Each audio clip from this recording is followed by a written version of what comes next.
नमस्कार विद्यार्थियों, आप सभी का आपके अपने YouTube चैनल आरपीएससी विद नवीन सैनी में स्वागत है। विद्यार्थियों, हम आज शुरू करेंगे राजस्थान की जनजातियां। तो राजस्थान की जनजातियों में सबसे पहले पढ़ेंगे हम भील जनजाति। ठीक है। अब देखो, भील जनजाति है वो राजस्थान की सबसे प्राचीन जनजाति है। भील शब्द है वो द्रविड़ भाषा के जो बील है, द्रविड़ भाषा का जो बिल है उसका अपभ्रंश है। अपभ्रंश का मतलब होता है कि समय के साथ शब्द में जो विकार आता है, समय के साथ शब्द में जो विकार आता है उसे हम क्या कहते हैं? अपभ्रंश, शब्द में विकार। ठीक है। और जिसका अर्थ है तीर कमान। इस बिल का अर्थ क्या है? तीर कमान। क्या अर्थ है इसका? तीर कमान। आगे बात समझ। और इन बिलों का मुख्य अस्त्र भी क्या है? इनका मुख्य अस्त्र है तीर कमान। ठीक है। और मुख्यतया ये उदयपुर, बांसवाड़ा, सिरोही, डूंगरपुर, भीलवाड़ा, इन जगहों पर ये निवास करती है। अब देखो, भील है वो बहुत ही वीर जाति है, वीर जाति है। ठीक है। और ये मतलब युद्ध वगैरह में इस कौशल में इनको महारत हासिल होती है। और जो आपको पता हो, जो मेवाड़ थे, मेवाड़ की जो रक्षा के लिए भीलों को जाना जाता है। भीलों का अहम योगदान था। ठीक है। और मेवाड़ के जो राजशाही सिक्के चलते थे उनमें एक साइड राणा का और दूसरी साइड किसी भी एक ऐसे मतलब एक भीलों के प्रतीक चिन्ह, भीलों का प्रतीक चिन्ह रहता था। मतलब ऐसे एक आदमी की फोटो जिसके हाथ में तीर कमान वगैरह हो रहे थे। ठीक है। तो ऐसी जाति थी भील। ठीक है। और भील है वो राज्य की दूसरी सबसे बड़ी जनजाति, दूसरी सबसे बड़ी जनजाति है। और कुल आबादी है इनकी 41 लाख। ठीक है। जो कि 41 लाख आबादी है इनकी भील की। मतलब जनजातियों में दूसरी सबसे बड़ी जनजाति है। और कर्नल जेम्स टोड ने भीलों को वन पुत्र कहा। क्या कहा? भीलों को वन पुत्र कहा था कर्नल जेम्स टोड ने। और ये क्वेश्चन अमिताभ बच्चन के जो केबीसी शो आता है कौन बनेगा करोड़पति, उसमें पूछा हुआ है कि कर्नल जेम्स टोड ने वन पुत्र किसे कहा? तो भीलों को कहा। ठीक है। क्योंकि ये वन में निवास करते हैं, हर चीज के लिए वन पर ही डिपेंड रहते हैं। अब देखो, रोने नाम के एक राइटर थे, उन्होंने अपनी पुस्तक लिखी थी विल्ड ट्राइब्स ऑफ इंडिया। ऐसे पूरा क्लियर मीनिंग लिख देता हूँ, wild tribes of India, wild tribes of India. इसमें इन्होंने भीलों का निवास स्थान मारवाड़ बताया है। क्या बताया है? मारवाड़ है वो भीलों का क्या है? निवास स्थान है। ठीक है। अब देखो, जो भील होते हैं वो अपने घर को, जो घर होता है भीलों का, उसे बोलते हैं टापरा। और कभी कभी उसको कू भी बोल देते हैं, केवल कू। कू का मतलब आपके घर।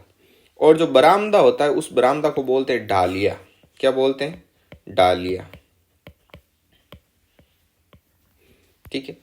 और अब एक होता है कि डाम देना। शब्द का क्या अर्थ है? डाम देना होता है रोग उपचार की एक विधि है जिसे बोलते हैं डाम देना, रोग उपचार की विधि। अब डामते कैसे? डाम नाम होता ही है जैसे कि कोई लोहे का होता है तो उस लोहे को पहले गर्म किया जाता है और फिर उसे दागा जाता है, दागना, इसे बोलते हैं ये डामना, दाग देते हैं।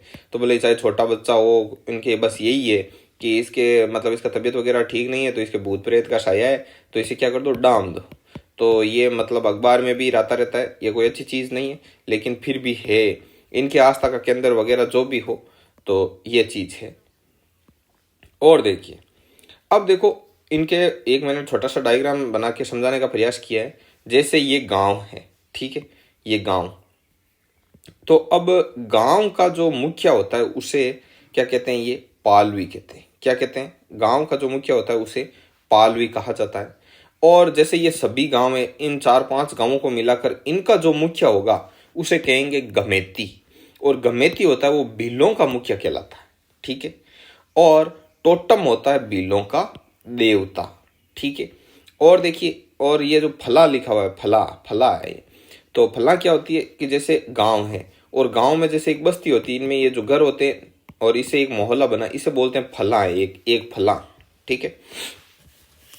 और इनका जो रणघोष होता है बिलों का रणघोष मतलब जैसे अब जब ये खतरे में रहते हैं, जब इनको खतरा महसूस होता है तब ये रणघोष करते हैं। रणघोष मतलब एक तरीके से एक आवाज लगाते हैं और जिससे आसपास के सभी भील वहां इकट्ठा हो जाते हैं। ठीक है। जैसे अपने सबका अलग अलग होता है ना, हर हर हर महादेव और जय मां भवानी, ऐसे वैसे इनका रणघोष होता है फाई रे, समझ गए? ये इनका रणघोष होता है। ठीक है। और देखिए पुराने समय में क्या होता था, भील वगैरह जब किसी युद्ध करते थे तो कोई भील यदि दूर से सैनिक के घोड़े को मार देता था, सामने वाली जो सेना होती थी उसके सैनिक के घोड़े को मार देता था, तो वो भील पाखरिया कहलाता था। क्या कहलाता था? पाखरिया। और फिर ये पाखरिया होना गौरव का विषय होता था, ठीक है, कि भाई ये दुश्मन देश के सैनिक के घोड़े को मारा हुआ है, ठीक है। अब देखो आगे, ये इनके देखो कैसे होता है, जैसे बिलों का ये घर है, तो घर में ये एक मतलब पौधा लगाते हैं, महुआ, महुआ का पौधा होता है, और महुए के पौधे को ये पवित्र मानते हैं। क्या मानते हैं? पवित्र मानते हैं, बहुत ही ज्यादा पवित्र मानते हैं। और इसके इसके जो बीज लगते हैं उनसे वगैरह ये एक देसी शराब बनाते हैं, और जिसे बोलते हैं मऊड़ी। क्या बोलते हैं? मऊड़ी बोला जाता है, ठीक है। तो इस चीज का ध्यान में रखना। तो ये महुआ से बनी शराब पीते हैं। चिमाता या वालरा क्या होती है? तो पहाड़ी ढालों पर जो खेती की जाती है उसे क्या कहते हैं? चिमाता या वालरा। और दजिया, दाजिया, ये दाजिया क्या है? दजिया कर लेना इसको। ये दजिया है मैदान पर कृषि, समतल मैदान पर जो खेती होती है वो दजिया, और जो पहाड़ी ढालों पर होती है वो कृषि। पहाड़ी ढालों पर जो कृषि होती है उसे चिमाता या वालरा। कैसे याद रखोगे? अपने जितने भी मंदिर बने हुए, तो आप देखना ज्यादातर मंदिर है वो पहाड़ियों पर बने हुए। कहाँ बने हुए? पहाड़ियों पर विभिन्न माताओं के मंदिर बने हुए। तो पहाड़ी माता का मंदिर, तो पहाड़ी डालों पर चिमाता। और दजिया से कैसे याद रखोगे? दजिया में भी दे और मैदान में भी दे, तो ये ऐसे याद रह जाएगा, ठीक है। और देखिए, ये पेड़ पौधों एवं पशु पक्षियों की टोटम के रूप में पूजा करते हैं। अर्थात पेड़ पौधों को, और टोटम क्या होते हैं? टोटम तो मैंने बताया था भीलों का देवता है। तो पेड़ पौधों को और पशुओं को, इनकी ये बहुत ही ज्यादा, पशु पक्षी जो भी है इनकी भी ये बहुत ज्यादा क्या करते हैं? रेस्पेक्ट करते हैं, इनकी बहुत ज्यादा केयर करते हैं, और इनको अपने देवता के बराबर मानते हैं, ठीक है। तो ऐसा करके तभी तो वन पुत्र हुए ना। पेड़ पौधे और पशुओं की रक्षा करना मतलब वन की रक्षा करना, तो वनों के ये क्या हो गए? पुत्र हो गए। अब देखो हाथी मन्ना क्या है? हाथी मन्ना है वो इन बिलों का एक नृत्य है, ठीक है। विवाह के अवसर पर जो भील पुरुष होते हैं ये इनके द्वारा बैठ कर किया जाने वाला नृत्य है, ठीक है। बैठ कर किया जाने वाला नृत्य है हाथी मन्ना नृत्य। आगे है हाथी वेंडो प्रथा। हाथी वेंडो प्रथा क्या है? हाथी वेंडो प्रथा।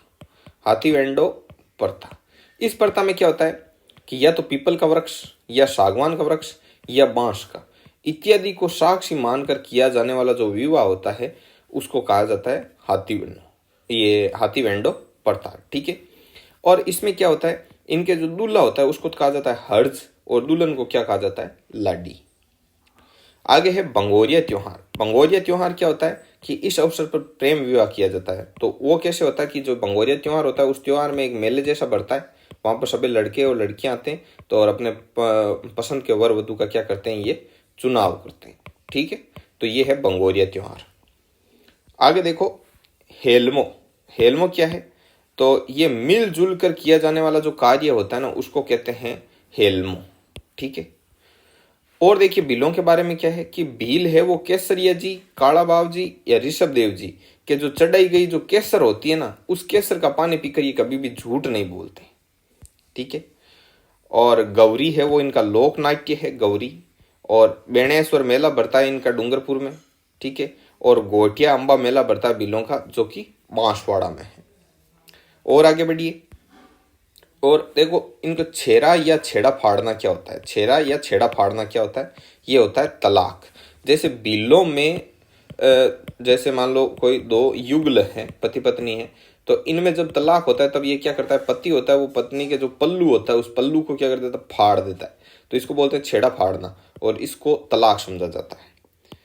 और इसके आगे है झगड़ा राशि। झगड़ा राशि क्या होती है इनमें कि जैसे इनमें परित्यक्ता महिला होती है, जैसे दो स्त्री पुरुष हैं, तो इनमें मान लो जैसे ये तलाक हो गए या ये इसको छोड़ के चली गई, अब ये किसी दूसरे के साथ जाएगी, तो दूसरे के साथ जाएगी ना, तो ये पहले वाला कहेगा कि भाई अब इसको क्या करना होगा, जो ये नया पति होगा इसका, ये इस पुराने वाले को क्या देगा? कुछ एक निश्चित राशि देगा, जो कि इनके बिलों के जो पंच होंगे वो निर्धारित करेंगे कि इन पर इनको कितनी राशि देनी है, ठीक है। तो इसे झगड़ा राशि कहते हैं। आगे देखो, जो बराड़ी देवी है वो इनकी प्रमुख देवी है। उनकी देवी का क्या नाम है? बराड़ी देवी, ये इनकी प्रमुख देवी है। और इनमें जो विधवा पुनर्विवाह होता है बिलों का, जो विधवाओं का वापस विवाह किया जाता है उसे नतारा बोलते हैं, उसको बोलते हैं नतारा। तो ये बिलों की क्या है, देसी शब्दावली है, इसका भी ध्यान में रखना है। एग्जाम में डायरेक्ट पूछा जाता है कि भाई जैसे बिलों में तलाक को क्या कहते हैं, तो बस इसमें दे देगा नतारा, छेड़ा फाड़ना, ऐसे। तो इससे पता लगाना है आपको, ठीक है। ऑप्शन दे के टिक करना है। अब देखो बिलों के वस्त्र, इनके जो कपड़े होते हैं वो भी अलग होते हैं, अलग अलग नाम से जाने जाते हैं। तो जैसे कि पुरुष है, अब पुरुषों के कपड़े कौन कौन से और स्त्रियों के कौन कौन से। पुरुषों में जो ये सफ़ेद साफा पहनते हैं उसको पोत्या बोला जाता है, ठीक है। और आपके बिहार साइड और उस साइड पोत्या वो दोस्त को बोलते हैं, ठीक है। तो ये पोत्या सफ़ेद सापा को बोलते हैं। और जो लाल पीला और केसरिया सापा होता है उसे फेंटा बोलते हैं। और जो इनके तंग धोती होती है, तंग धोती, ठीक है, तो उसको बोलते हैं डेपाड़ा। और जो कमर पर रखने वाला जो अंगोछा होता है, जो कमर के बांध के रखते हैं, उसको ये फालू बोलते हैं। तो ये चीज़ भी इनकी ध्यान में रखना। ये पुरुषों के 4 हैं और 3 हैं महिलाओं के।